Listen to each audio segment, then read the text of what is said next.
నమస్కారం ఘంటారావానికి స్వాగతం. ముందుగా ప్రధాన అంశాలు. ఆర్టీసీ ఉద్యోగులతో చర్చలకు సిద్ధమన్న మంత్రి పొన్నం ప్రభాకర్. కార్మికుల సంక్షేమానికి ప్రభుత్వం చర్యలు తీసుకుంటుందని స్పష్టీకరణ. నీటి వాటాలు తేలే వరకు కృష్ణా బోర్డుకు ప్రాజెక్టులు అప్పగించం. కేఆర్ఎంబీ పిటిషన్పై సుప్రీంలో రాష్ట్రం రీజాయిండర్ దాఖలు.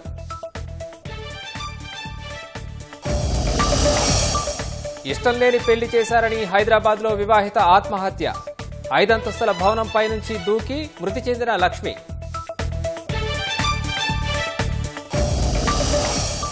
భారత్ నుంచి దిగుమతి చేసుకునే వస్తువులపై పాక్ ఆంక్షలు. ఓడరేవులను వినియోగాన్ని నిషేధిస్తున్నట్లు ప్రకటన.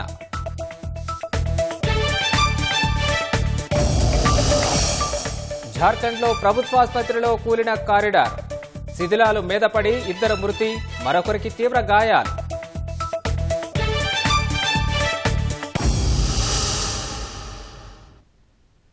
ఈ నెల 5, 6 తేదీల్లో ఆర్టీసీ ఉద్యోగులు కార్మికులతో చర్చలకు సిద్ధమని రవాణా శాఖ మంత్రి పొన్నం ప్రభాకర్ తెలిపారు. సిద్దిపేట జిల్లా హుస్నాబాద్ బస్టాండ్లో మంత్రి ఆకస్మికంగా పర్యటించి ప్రయాణికులతో ముచ్చటించి వారి సమస్యలను అడిగి తెలుసుకున్నారు. ఆర్టీసీ డ్రైవర్లు, కండక్టర్లతో మాట్లాడి వారి సమస్యలను తెలుసుకున్నారు. 10 ఏళ్లుగా ఆర్టీసీ నిర్వీర్యమైపోయి ఇప్పుడిప్పుడే లాభాల బాటలో నడుస్తోందన్నారు. ఆర్టీసీ కార్మికుల సంక్షేమానికి ప్రభుత్వం అనేక చర్యలు తీసుకుంటుందన్నారు. రాష్ట్రంలో ఉన్న ప్రస్తుత ఆర్థిక పరిస్థితుల దృష్ట్యా ఇబ్బందికర పరిస్థితులు తేవద్దని విజ్ఞప్తి చేశారు. అనేటువంటి మాట చెప్తున్నటువంటి సందర్భంలో గౌరవ ముఖ్యమంత్రి గారు మొన్న స్పష్టంగా చెప్పినారు, ఈ ప్రభుత్వం ప్రజాపాలన ప్రభుత్వం, ఏదైనా చర్చ ద్వారా సమస్య ద్వారా పరిష్కారం చేయడానికి సిద్ధంగా ఉన్నాం. మీరు మా మంత్రి గారు ఎప్పుడైనా కలవచ్చు. మీకు సమస్య పరిష్కారానికి సంబంధించినటువంటి మార్గం తలుపులు తెరిచినాయని చెప్పి వాళ్ళు కూడా కొంతమంది మేము కూడా చర్చలకు సిద్ధమన్నా. వీళ్ళని బట్టి నేను 5, 6 తేదీలలో హైదరాబాద్ లో ఉంటా. వాళ్ళు ఎప్పుడైనా కూడా కావచ్చు, ఎవరైనా మాట్లాడచ్చు. మా ముఖ్య ఉద్దేశం కూడా 3 ఉద్దేశాల మీద సంస్థ నడుస్తా ఉంది. 1 సంస్థ పరిరక్షణ, 2 కార్మికుల సంక్షేమము, 3 ప్రయాణికుల సౌకర్యం. ఈ 3 విషయానికి వచ్చేటప్పటికి ఎక్కడ కూడా వెనుకోకుండా అన్ని రకాల చర్యలు తీసుకుంటా ఉన్నాం. ప్రస్తుతం ఉన్నటువంటి రాష్ట్ర ఆర్థిక పరిస్థితుల దృష్ట్యా ఆర్టీసీ ఇప్పుడే ముందుకు పోతున్నటువంటి పరిస్థితిలో మూలిగే నక్క మీద తాటిపట్టు పడ్డట్టు జరగద్దు. అనవసరంగా ఈ యొక్క ఇబ్బందికరమైనటువంటి అంశాలు తేవద్దు అనే దానిలో వారందరూ కూడా నేను సందర్భంగా ప్రత్యేకించి విజ్ఞప్తి చేస్తాను. రాష్ట్ర వ్యాప్తంగా మహిళా సంఘాలకు రైస్ మిల్ ఇవ్వాలనేది పరిశీలనలో ఉందని మంత్రి పొన్నం ప్రభాకర్ తెలిపారు. సిద్దిపేట జిల్లా కోహెడ మండలం శనికరంలో అధునాతన ప్యాడీ క్లీనర్ అండ్ డ్రయ్యర్ యంత్రాన్ని ప్రారంభించారు. ధాన్యం తరలింపునకు వాహనాల ఇబ్బంది లేకుండా చర్యలు తీసుకోవాలని అధికారులను ఆదేశించారు. వరి ధాన్యం కొనుగోలు ఎక్కువ ఉన్న ప్రాంతాల్లో ఈ యంత్రాలు అందిస్తున్నామని వెల్లడించారు. అనంతరం హుస్నాబాద్లో ఈ నెల 12 నుంచి జరగనున్న ఎల్లమ్మ జాతర ఏర్పాట్లపై అధికారులతో సమీక్ష నిర్వహించారు. త్వరలోనే కమిటీ వేస్తామని, ఉత్సవాలకు సంబంధించి అన్ని ఏర్పాట్లు త్వరగా పూర్తి చేయాలని సూచించారు. ప్రజలందరూ ఉత్సవాల్లో పాల్గొని అమ్మవారి ఆశీర్వాదం తీసుకోవాలని సూచించారు.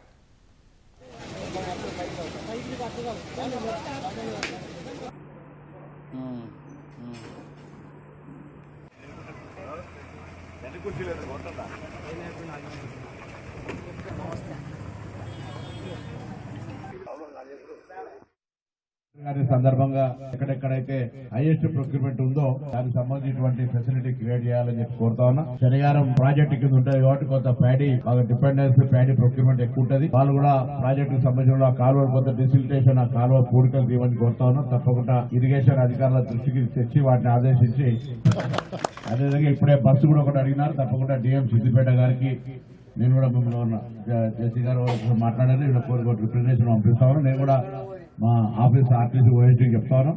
బస్సు కూడా స్టార్ట్ చేస్తాను. రాష్ట్ర ప్రభుత్వం రుణాల ద్వారా మరో 2,000 కోట్ల రూపాయలను సమీకరించుకోనుంది. ఈ మేరకు ఆర్థిక శాఖ బాండ్లు జారీ చేసింది. 1,000 కోట్ల రూపాయల విలువైన బాండ్లను 28 సంవత్సరాల కాలానికి, మరో 1,000 కోట్ల విలువైన బాండ్లను 32 ఏళ్ల కాలానికి జారీ చేశారు. ఈ బాండ్లను రిజర్వ్ బ్యాంకు మంగళవారం వేలం వేయనుంది. వేలం అనంతరం 2,000 కోట్ల రూపాయల రాష్ట్ర ఖజానాలో జమ కానుంది.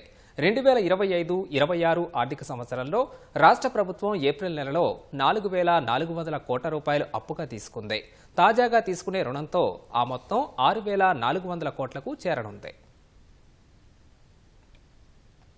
కృష్ణా జలాల్లో తెలంగాణ ఆంధ్రప్రదేశ్ వాటా తేలే వరకు ఉమ్మడి ప్రాజెక్టులైన శ్రీశైలం నాగార్జున సాగర్లను కృష్ణానది యాజమాన్య బోర్డుకు అప్పగించేది లేదని తెలంగాణ మరోమారు స్పష్టం చేసింది. 2 ప్రాజెక్టుల్లోని 15 కాంపోనెంట్లను తమకు అప్పగించాలంటూ సుప్రీంకోర్టులో ఇటీవల కేఆర్ఎంబీ దాఖలు చేసిన కౌంటర్ అఫిడవిట్పై తెలంగాణ అధికారులు తాజాగా రీజాయిండర్ సమర్పించారు. అసలు ప్రాజెక్టులను అప్పగించాలని అడిగే హక్కు కృష్ణా బోర్డుకు లేదని తేల్చి చెప్పారు. శ్రీశైలం నాగార్జున సాగర్ ప్రాజెక్టులను కృష్ణానది యాజమాన్య బోర్డుకు అప్పగించేది లేదని సుప్రీంకోర్టులో తెలంగాణ రీజాయిండర్ సమర్పించింది. 2 ప్రాజెక్టుల్లోని 15 కంపోనెంట్లను తమకు అప్పగించాలంటూ సుప్రీంకోర్టులో ఇటీవల కేఆర్ఎంబీ దాఖలు చేసిన కౌంటర్ అధికారులు అఫిడవిట్పై తీవ్ర అభ్యంతరం వ్యక్తం చేశారు. అసలు ప్రాజెక్టులను అప్పగించాలని అడిగే హక్కు కృష్ణా బోర్డుకు లేదని తేల్చి చెప్పారు.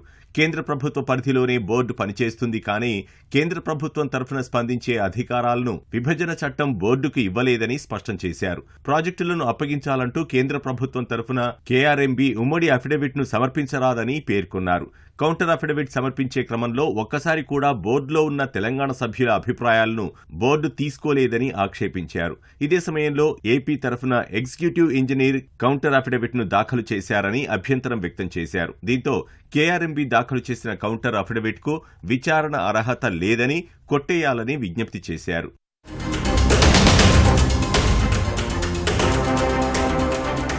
బచావత్ ట్రైబ్యునల్ అవార్డు సమయంలో తెలంగాణ రాష్ట్రం ఏర్పడలేదని, ఉమ్మడి ఏపీలో భాగంగా ఉందని తెలంగాణ అధికారులు పేర్కొన్నారు. అప్పుడు తెలంగాణ అవసరాలను ట్రైబ్యునల్ ముందు సరిగ్గా వినిపించలేదని, ఉమ్మడి రాష్ట్రానికి గంపగుత్తగా కేటాయింపులు చేశారు గాని విడిగా కేటాయింపులు చేయలేదని తెలిపారు. రాష్ట్రం ఏర్పడ్డాక తెలంగాణకు కేటాయింపుల కోసం బ్రిజేష్ కుమార్ ట్రైబ్యునల్కు విధి విధానాలను కేంద్రం నివేదించినట్లు పేర్కొన్నారు. ఉమ్మడి రాష్ట్రానికి ఉన్న 811 టీఎంసీల్లో 2 రాష్ట్రాల వాటా తేల్చాలని కేంద్రం స్పష్టం చేసిందని వివరించారు. తాత్కాలిక కేటాయింపుల్లో భాగంగా తెలంగాణకు 299 టీఎంసీలు, ఏపీకి 512 టీఎంసీల ఒప్పందం జరిగిందని, వాటిని రద్దు చేసి చెరిసగం ఇవ్వాలని 2018 నుంచి డిమాండ్ చేస్తున్నట్లు తెలిపారు. 2 రాష్ట్రాలకు నీటి వాటాలు తేల్చే వరకు కేఆర్ఎంబీ పరిధిని తేల్చడం, ప్రాజెక్టులను అప్పగించడం సాధ్యం కాదని తెలిపారు. దురుద్దేశంతో బోర్డు పరిధిని నిర్దేశించేలా నోటిఫికేషన్లను జారీ చేశారని, వాటిని వెంటనే రద్దు చేయాలని డిమాండ్ చేశారు. ప్రస్తుతం 2 రాష్ట్రాల మధ్య నీటి వాటాల పంపిణీపై బ్రిజేష్ కుమార్ ట్రైబ్యునల్లో వాదనలు జరుగుతున్న సందర్భంలో ప్రాజెక్టులను కేఆర్ఎంబీకి ఎలా అప్పగిస్తారని అధికారులు ప్రశ్నించారు. వాదనలు పూర్తయి కేటాయింపులు చేయనంత వరకు బోర్డు పరిధి తేల్చడానికి వీల్లేదని స్పష్టం చేశారు.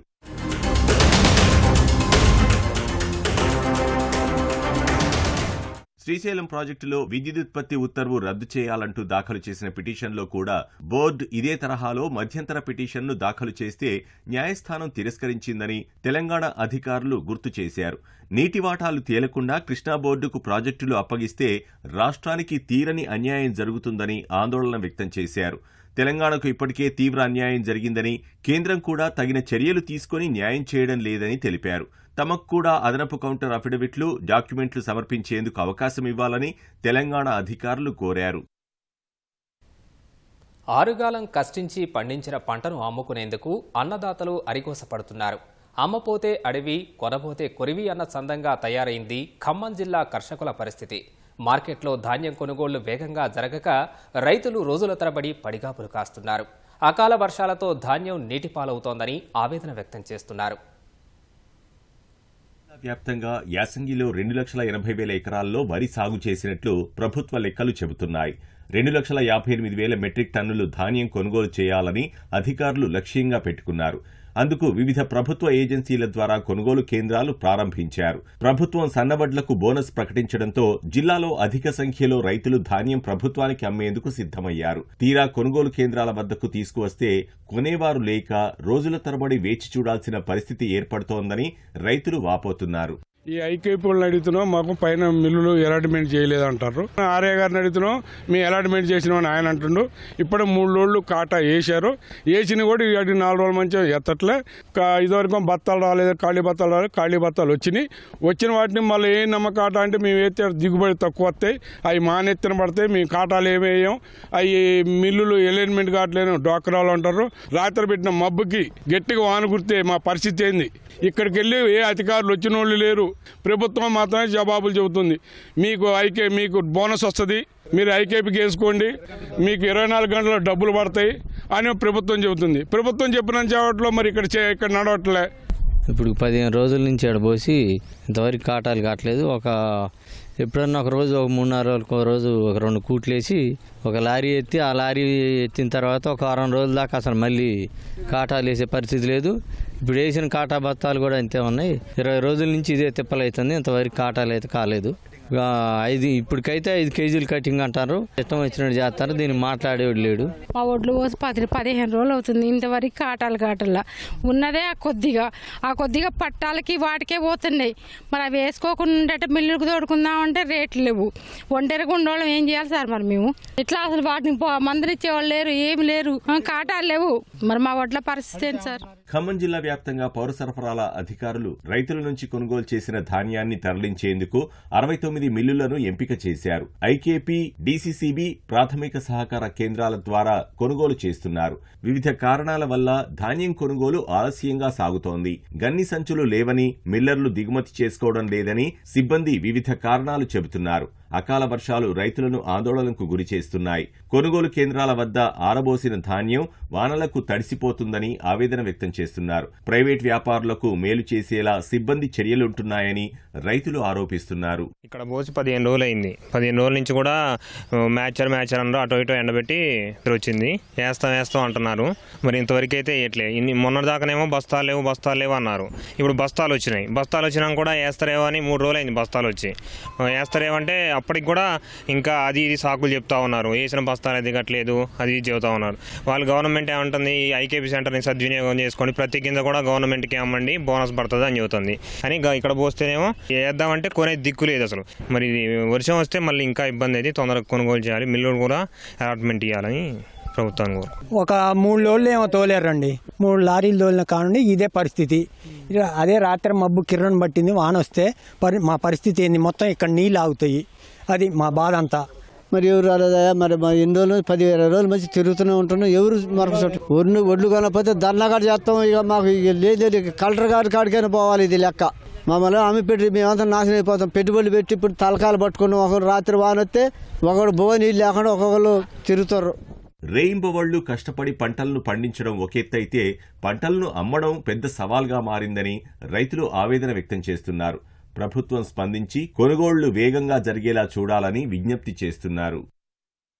ప్రముఖ యూట్యూబర్, ప్రపంచ యాత్రికుడు అన్వేష్ మీద సైబర్ క్రైమ్ పోలీసులు కేసు నమోదు చేశారు. పలువురు అధికారులు హైదరాబాద్ మెట్రోలో బెట్టింగ్ యాప్ల ప్రచారంతో 300 కోట్లు కొట్టేశారంటూ ఓ వీడియో ద్వారా తప్పుడు ప్రచారం చేస్తున్నారంటూ పోలీసులు సుమోటోగా ఎఫ్ఐఆర్ నమోదు చేశారు.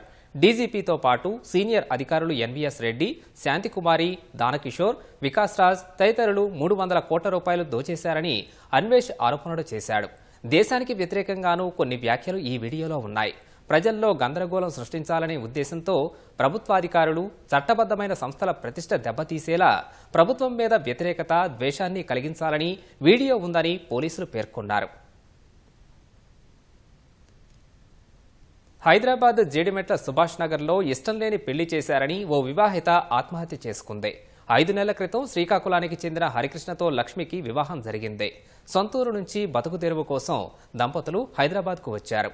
ఓ ప్రైవేటు కంపెనీలో హరికృష్ణ ఉద్యోగం చేస్తున్నారు. ఈ క్రమంలో ఉదయం భవనంపై నుంచి దూకి లక్ష్మి ఆత్మహత్య చేసుకుంది.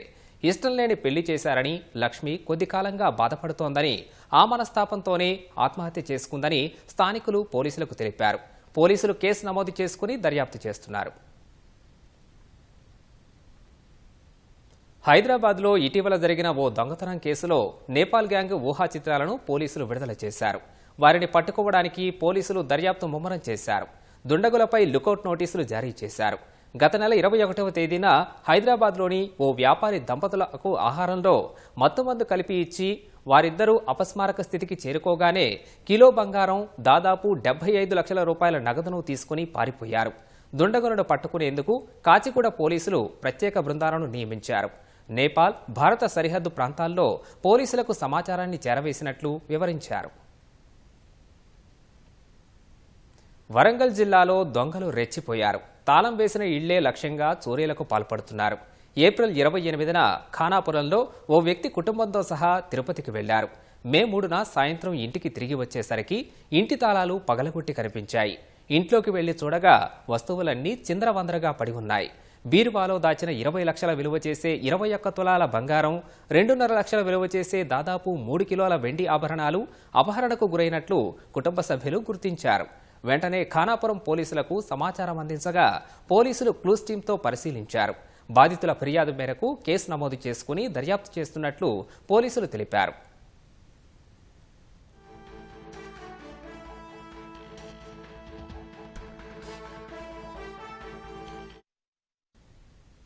ఒంగోలు బైపాస్ రహదారిపై ఈ తెల్లవారుజామున వరుసగా జరిగిన 3 ప్రమాదాల్లో 5గురు మృతి చెందారు. తొలుత ఓ లారీని కోడిగుడ్ల లోడుతో వెళ్తున్న ఓ వ్యాను ఢీకొని బోల్తా పడింది. మరో వ్యాన్ బోల్తా పడిన గుడ్ల వ్యాన్ను వెనుక నుంచి ఢీకొంది. అందులో ప్రయాణిస్తున్న 3 అక్కడికక్కడే మృతి చెందారు. గుడ్లతో వెళ్తున్న వ్యాను తెలంగాణలోని భువనగిరి నుంచి నెల్లూరు జిల్లాకు వెళ్తుండగా ప్రమాదానికి గురైంది. ఈ ఘటనలో నెల్లూరు జిల్లా గుడిపాటిపాడుకు చెందిన రమణయ్య, బాబు, నాగేంద్ర అక్కడికక్కడే మృతి చెందారు. వెనక నుంచి వచ్చి ఢీకొన్న లారీలో 3కి తీవ్ర గాయాలు కాగా వారిని ఆసుపత్రికి తరలించారు. ప్రమాదం వల్ల ఆ మార్గంలో ట్రాఫిక్ స్తంభించింది. ట్రాఫిక్లో చిక్కుకున్న ఓ ట్రాక్టర్ వెనక్కు వెళ్లే క్రమంలో అదే మార్గంలో వస్తున్న ఓ వ్యాను ట్రాక్టర్తో పాటు మరో కారును ఢీకొంది. ఈ ప్రమాదంలో ఎలాంటి ప్రాణనష్టం వాటిల్లలేదు. ఈ 2 ప్రమాదాలు జరిగిన కాసేపటికే సమీపంలోని మరో ప్రమాదం జరిగింది. ట్రాఫిక్ స్తంభించిపోవడంతో ఓ లారీ వెనుక ఆగి ఉన్న కారును మరో లారీ వెనుక నుంచి వచ్చి ఢీకొట్టింది.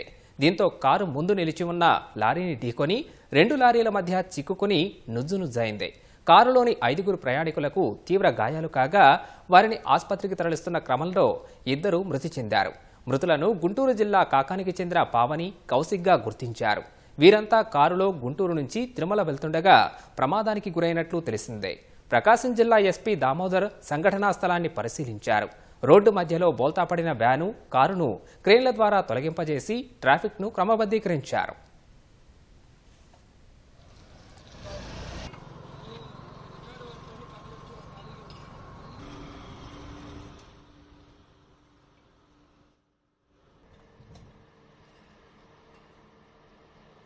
ఇక్కడ దాకా ట్రాఫిక్ క్లియరెన్స్ ట్రాఫిక్ ఉంది. ఇక్కడ దాకా ఆ ట్రాఫిక్ ఉంటే ట్రాఫిక్లో ఎందుకులే ఈ నైట్ పూట నిద్రపోతే ఇబ్బంది వచ్చిందని బళ్ళే రావట్లని కొంచెం యూటర్న్ చేసి రైట్ సైడ్కి వచ్చి అంతలో ఒక కారు వస్తుంది. సారా చేస్తే సారా అయిపోయారు. అని మూవ్ చేసేటప్పుడు కారుని డీసీఎం వచ్చి అతను కొట్టేసి నన్ను కొట్టాడుగా. అతనికి తగిలిందా నిద్రపోతాను తగిలినాక లేచాడు అతను రైట్ లాగేసాడుగా.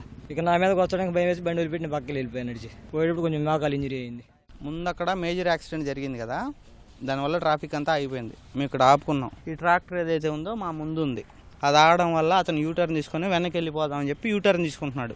ఈ డీసీఎం అతను చూసి టెన్షన్ పడ్డాడో మరి నిద్రపోయాడో తెలియదు, వచ్చి మమ్మల్ని గుద్దాడు. మమ్మల్ని గుద్ది కంట్రోల్ అవ్వక రైట్ గుంజేసరికి ఆ ట్రాక్టర్ అయింది. అది అప్పటికే సగం యూటర్న్ తీసుకుంది.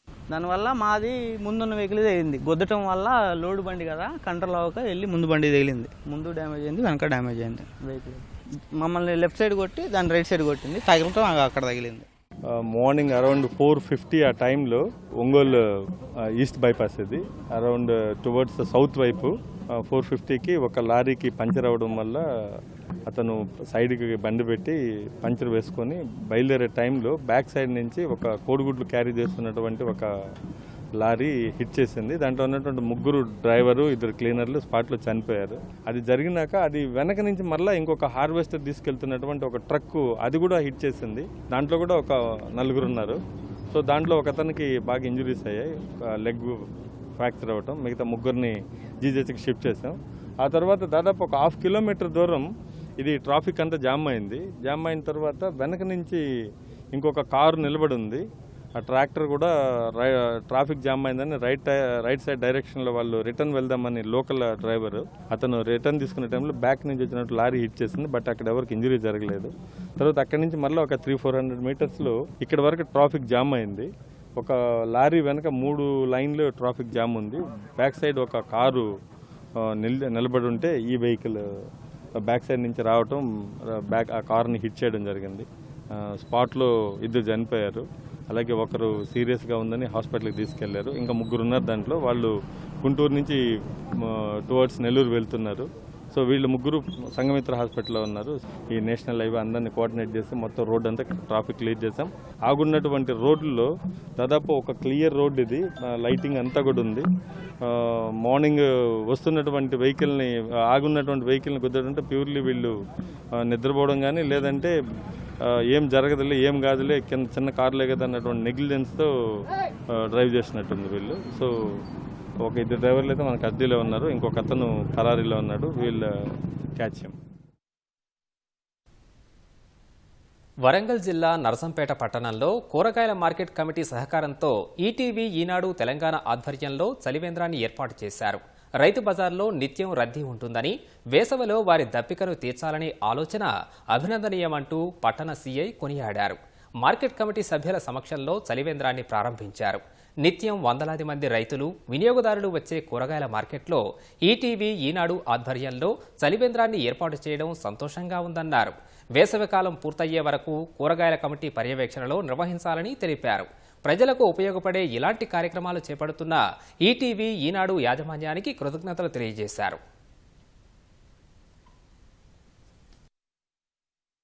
ఈనాడు ఈటీవీ సౌజన్యంతో నర్సంపేట కూరగాయల కమిటీ ఆధ్వర్యంలో ఈరోజు అంగడిలో చలివేంద్రం ఏర్పాటు చేయడం జరిగింది. ఇది ఎండాకాలంలో కూరగాయలు అమ్మే వారికి, కూరగాయలు కొనడానికి వచ్చిన వారికి ఎంతో ఉపయోగపడుతుంది. దీన్ని సద్వినియోగం చేసుకోవాల్సి కోరుతున్నాం. ఈ కార్యక్రమాన్ని, ఈ చలివేంద్రాన్ని ఏర్పాటు చేసిన ఈటీవీ ఈనాడు యాజమాన్యానికి కృతజ్ఞతలు. 6 నెలల కఠిన వాతావరణ పరిస్థితుల తర్వాత ఉత్తరాఖండ్లోని బద్రీనాథుడి ఆలయ ద్వారాలు ఇవాళ తెరుచుకున్నాయి. ఉదయం 6 గంటలకు భక్తుల జయ ధ్వానాలు, అర్చకుల వేద మంత్రోచ్చరణల మధ్య మత పెద్దల సమక్షంలో బద్రీనాథ్ ఆలయ ప్రధాన ద్వారాలను అధికారులు తెరిచారు. ఆ సమయంలో భారత సైన్యం ప్రత్యేక సంగీతాన్ని ఆలపించింది. అంతకుముందు 15 టన్నుల రకాల అందమైన పుష్పాలతో ఆలయాన్ని ముస్తాబు చేశారు. బద్రీనాథుడి దర్శనం కోసం ఉత్తరాఖండ్ సీఎం పుష్కర్ సింగ్తో సహా పలువురు ప్రముఖులు వచ్చారు. దేశం నలుమూలలతో పాటు నేపాల్ నుంచి వచ్చిన వందలాది మంది భక్తులు బద్రీనాథుడిని దర్శించుకున్నారు. బద్రీనాథ్ ద్వారాలు తెరవడంతో చార్ధామ్ యాత్ర పూర్తిగా ప్రారంభమైంది.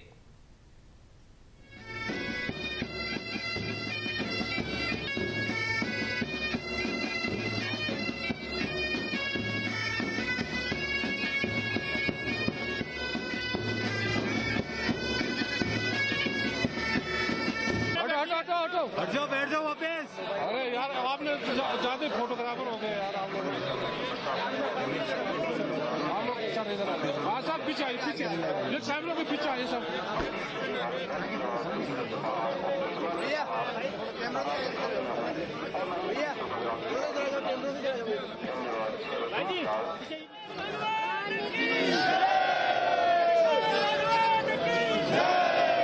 पीछे पीछे पीछे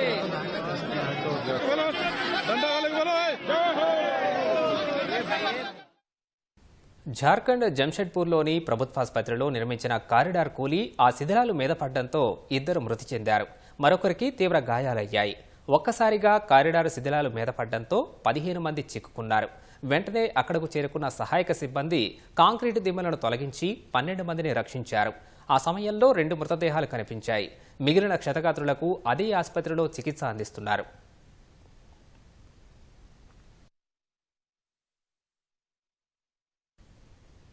పాకిస్తానీ మహిళను పెళ్లాడిన విషయాన్ని రహస్యంగా ఉంచి వీసా గడువు ముగిసినా ఆమెను ఎక్కడే ఉండనిచ్చాడన్న కారణాలతో సీఆర్పీఎఫ్ ఓ జవాన్ను ఉద్యోగం నుంచి తొలగించింది. పెహల్గాం ఉగ్రదాడితో భారత్ పాక్ మధ్య ఉద్రిక్త వాతావరణం నెలకొన్న వేళ ఈ ఘటన జరిగింది. పాక్ జాతీయులు వెళ్లిపోవాలని భారత్ ఆదేశించిన క్రమంలో అధికారులు ఆమె వివరాలు ఆరా తీయగా విషయం బయటపడింది. సీఆర్పీఎఫ్ 41వ బెటాలియన్కు చెందిన మునీర్ అహ్మద్ గతేడాది మేలో పాక్ మహిళను వీడియో కాల్ మాధ్యమంలో వివాహం చేసుకున్నాడు. తర్వాత ఆమె వీసాపై భారత్కు చేరుకుంది. వీసా ముగిసినా ఆమె ఎక్కడే ఉంటోంది. నిబంధనలు ఉల్లంఘించడంతో పాటు జాతీయ భద్రతకు విఘాతం కలిగించేలా ప్రవర్తించినందుకు మునీర్ను విధుల నుంచి తొలగించినట్లు సీఆర్పీఎఫ్ తెలిపింది. అయితే తన పెళ్లిని రహస్యంగా ఉంచారని సీఆర్పీఎఫ్ చెప్పడం అబద్ధమని, పెళ్లికి ముందే అన్ని వివరాలను సీఆర్పీఎఫ్ ప్రధాన కార్యాలయానికి సమర్పించగా తనకు అనుమతి వచ్చిందని మునీర్ తెలిపాడు. పెళ్లి తర్వాత వివాహ ఫోటోలు, నిఖా పత్రాలను బెటాలియన్కు సమర్పించినట్లు వివరించాడు. ఉద్యోగం నుంచి తొలగించడంపై న్యాయస్థానాన్ని ఆశ్రయిస్తానని స్పష్టం చేశాడు.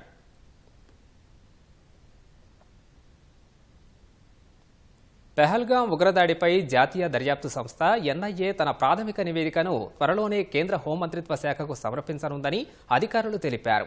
డైరెక్టర్ జనరల్ సదానంద్ ప్రత్యక్ష పర్యవేక్షణలో నివేదిక రూపొందించారు.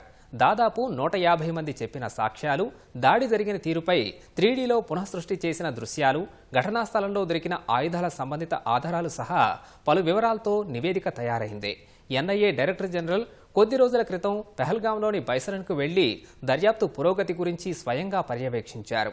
ఫోరెన్సిక్ నిపుణుల సహాయంతో మరిన్ని సాక్ష్యాల కోసం మరింత మంది సాక్షుల నుంచి వివరాలను సేకరించేందుకు ఎన్ఐఏ ప్రయత్నిస్తోంది. 2023లో రాజౌరిలో దాడికి పాల్పడిన 2 ఉగ్రవాదులను ఎన్ఐఏ ప్రశ్నిస్తోంది. పెహల్గాం ఉగ్రవాదులకు వీరితో సంబంధాలున్నాయా అనే కోణంలో దర్యాప్తు చేస్తున్నారు. ఉగ్రవాదులకు క్షేత్రస్థాయిలో దాదాపు 20 మంది సహకరించినట్లు గుర్తించారు. వీరిలో చాలా మందిని ఇప్పటికే అరెస్ట్ చేశారు.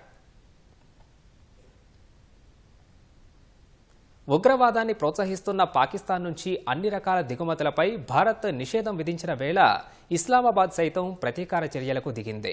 భారత జెండా ఉన్న నౌకలు తమ ఓడరేవుల్ని ఉపయోగించుకోవడాన్ని నిషేధిస్తున్నట్లు ప్రకటించింది. భారత్ నుంచి దిగుమతి చేసుకునే పలు వస్తువులపైన నిషేధం విధిస్తున్నట్లు వెల్లడించింది. కాగా పాకిస్తాన్ ఓడలు రేవులకు వచ్చేందుకు అనుమతులు సహా ప్రత్యక్ష పరోక్ష దిగుమతులను ఇప్పటికే భారత్ నిలిపివేసింది. ఈ చర్య భారత ఎగుమతులపై ఆధారపడుతున్న పాక్ పరిశ్రమలపై తీవ్ర ప్రభావం చూపనుంది. ఈ క్రమంలో రేషన్తో పాటు మందులు నిల్వ చేసుకోవాలని ఇప్పటికే పాక్ తమ పౌరులకు సూచించింది. పెహల్గాం ఉగ్రదాడికి ప్రతీకారంగా భారత్ దాడులు చేస్తుందనే భయంతో పాకిస్తాన్ వణికిపోతోంది. భారత్పై అణుబెదిరింపులకు దిగుతోంది.